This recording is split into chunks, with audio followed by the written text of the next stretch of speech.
Hi all, I have a fun game example to show you from Leela ID 61007, as in James Bond. So this is the newest network being trained, and it's making good progress at the moment. I've been provided some sample games by DCAP. He reckons that it's generally still slightly weaker than most of the other engines that he tested with the possible exception of Gull. So this is a game against Gull. The time limit is 1 minute with 1 second increment. The GPU is a 1070, and the AB engines like Gull are being tested on 1 core at the moment. So it's just a baby network at the moment really, but it's making good improvements, and it has nice aesthetic play in my view, as we see in this game. E4 from Leela. Gull plays E5. This is the book given actually. G3. This is the Vienna game. And this is something I end up actually playing quite frequently with black, because I play knight C6 with black, which is like the reverse of knight C3. And they often ignore that. And I eventually play E5 basically with black, and then G6. So I basically play this setup quite frequently myself with great success. I just think it's an easy system to play. So the principal idea, initially at least, is just to clamp down this D5 square. With the knight on C6, it's more difficult for black to actually, of course, play C6 and D5, which can be a very dangerous plan. If the knight hasn't committed there, then often there can be an issue with a quick D5, D4 and D3 when I'm playing on the black side. That kind of plan is ruled out here. White has a very comfortable bind already over D5. That's not the end of the story, of course. That's only one part of the story here. Knight F6, Bishop G2, Bishop C5, and now Knight GE2. So this doesn't hem in the bishop. It doesn't stop the pawn from going to F4 later one day. Both sides castle. B6, we have D3, Bishop B7, and now this is kind of interesting. I wouldn't really usually consider this. Maybe I'd get along with H3, King H2, F4 myself as the major plan. But so there's something really quite interesting here, and one of the ways I think I'd like to mention to you is how seemingly tiny upsides can take center stage, because what happens now is really interesting. Knight A4, the bishop goes to D6, C4. So that's a mini plan to clamp down D5. That's not it though. That's not the end of the story there. It kind of further, in a way, weakens D4 even more. The consideration here though is that really weakness, because anytime a knight lands, for example, on D4, it could be taken, and a pawn coming away from controlling F4. So F4 and E5 would be stronger later. So that's kind of an acceptable weakness. A weakness is only really a weakness if it's exploitable. So, okay, a dent in white's pawn structure. Knight for the moment slightly offside. Rook E8. And here is where I think, A3, this gets really interesting for me. Why would this be an advantage to insert A3 and B4? To gain space on the queen side would seem contrary to, if you want to attack on the king side. But A3 has actually a tiny little upside. This A2 is a square which might be useful as a pivot square, believe it or not. That's just one advantage of this version of the pawn structure on the queen side compared to leaving it alone. We have A6, B4. So yeah, there's the possibility of a kind of mini rook lift. Rook B8, Knight AC3. Sometimes we see that we would do this to gain space on the queen side, but actually there's certain key squares which can be pivoted as well. So H6, we have Knight D5. A5. It's difficult for black already from a strategic perspective. It seems as though white has a very, very comfortable bind in this position. If knight takes D5, C takes, Knight A7, F4 would be very nice for pressure on E5. So here it's difficult for black. Say c5 as an example, this scenario. B takes, bishop takes. White has quite active pawns, and d4 cements white's advantage as a temporary pawn sack. A form pawn, this would be an absolutely delicious position with great attacking prospects. So if we look at an alternative, E takes, white has the luxury, both G takes and knight takes are strong in their own right, perhaps this one more tactically to try and get a piece near the opponent's king. And there's even a beautiful concept here of queen G4 offering the rook, because this is highly destructive. Black has very limited defensive resources and is getting blasted there on G7. If we look at this again, so yeah, this route rather than just G takes F4 is actually really dangerous.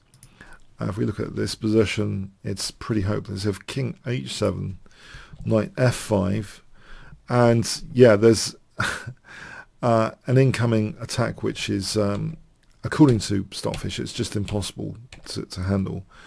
If that's one of the key lines, that's not very good at all. So anyway, we have A5 not taking on D5,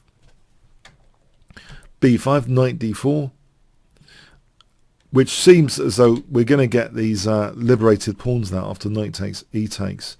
If the knight had gone back to A7, perhaps white's best is to take on F6 and then play F4 here. And yes, this is just really dangerous. For example, like this, temporary pawn sack there with that pinned pawn. This is a really nifty idea as well. Just cementing the queen side to make sure there's no counterplay there.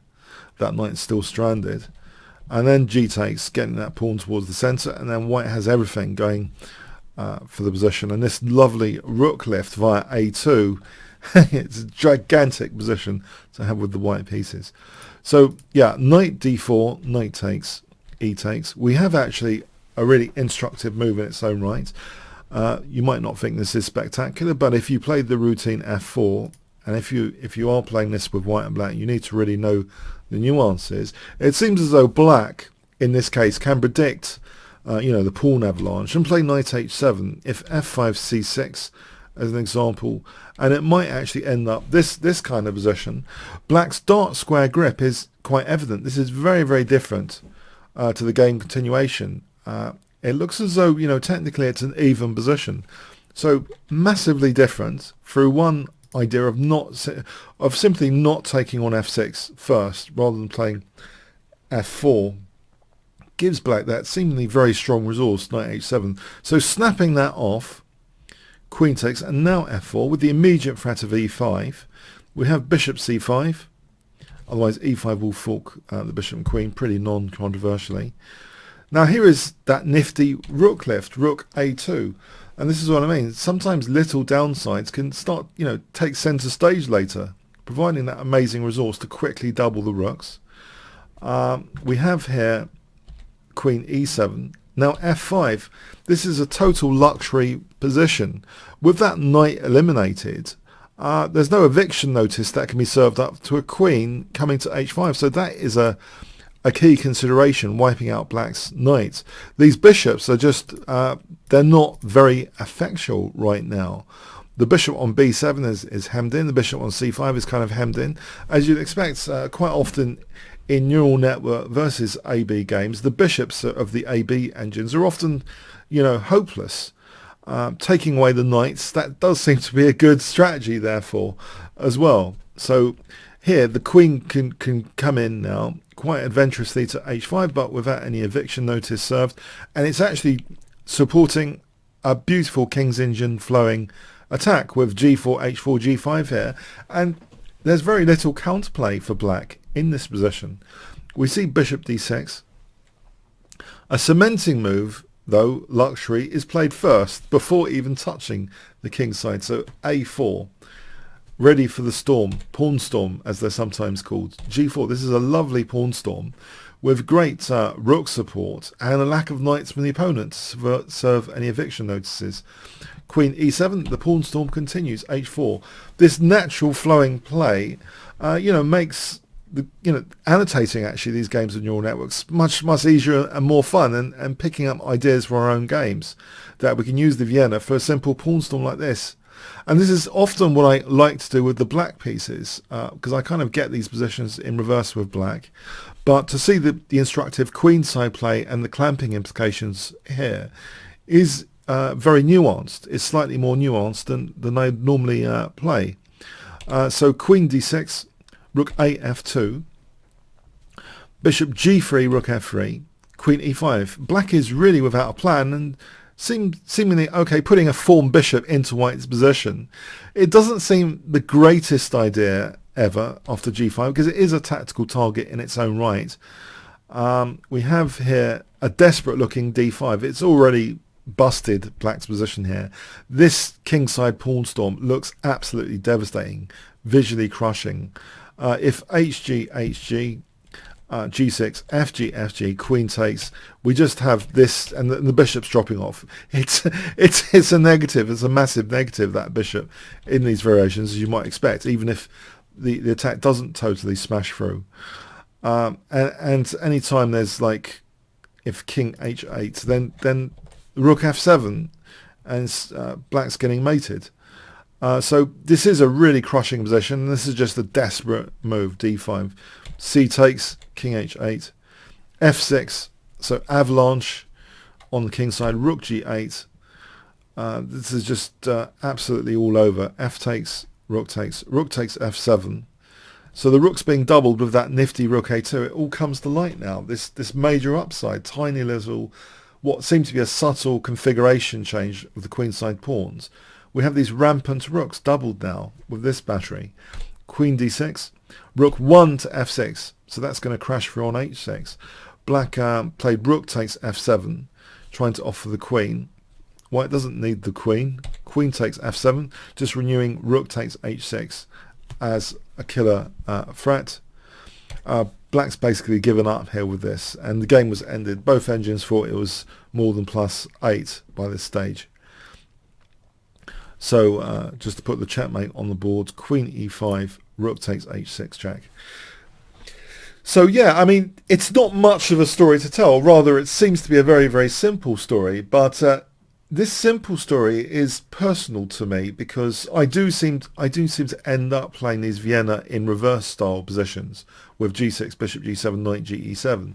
So to factor in, a few key points, playing the system to gain space for an avalanche on the king side, get rid of the opponent's key knight, defensive knight. Think of the queen side as a way of switching resources to your king side attack. So even a move like a6 can support rook a7 for a rook lift. Think of minimizing counterplay, locking down the queen side before you go on the king side avalanche. So there's a few, I think, interesting little subtle nuances for how you can make kingside avalanches more effective. But of course, this is against poor Gull. It's not the greatest AB engine, and this is just an example game of the 61007 James Bond network, which is rapidly improving at the moment.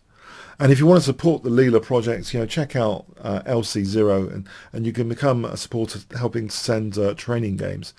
If you want to try this Vienna game with white, there's a great interactive training course there, Kingscrusher TV/Vienna,